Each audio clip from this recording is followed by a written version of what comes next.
To me, technical debt is anytime you do a process in the development of software that, When it comes to coding in general, technical debt refers to the implied cost of the accumulation of errors, mistakes, refactors. due to not being best practices. The first time, it causes you to put more effort in later.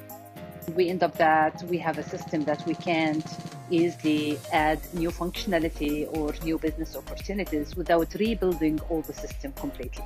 If you don't deal with the technical debt immediately, it can grow larger and larger until entire sections could have to be scrapped and completely rebuilt. It could delay the project, and it makes it a lot harder for people who are new to the project to come onto it. we as developers should always follow best practices and try to keep our code as clean as possible.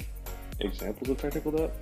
I would say probably the biggest one is not documenting any of your code, and then having issues later where you have to explain your code. An update was supposed to be released about 2 years ago now, but they're still trying to fully understand what his code did. We got onto a point where we were remediating this code and trying to put it into a new working point. We more or less had to completely restart from scratch and not able to use any of the old code base because it was in such a poorly maintained state that we could not even manage to run the code by the time we got to it. I know a customer who decided to build their system using an old code, all because they have resources that are familiar with that code.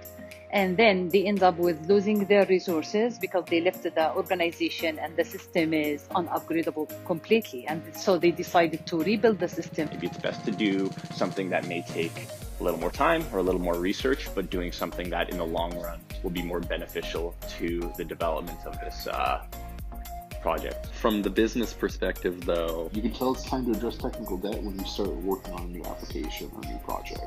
That is a good time to maybe take a step back and look at, the workflow that you're doing. You should always be addressing technical debt. If the client face many concerns when they need to add new functionality or adding new business opportunity to their business, and if things are crashing, failing, if they're running into bugs seemingly frequently, To have an application that's been in the market for too long, so that application may have libraries that are not being supported anymore. And that's technical debt.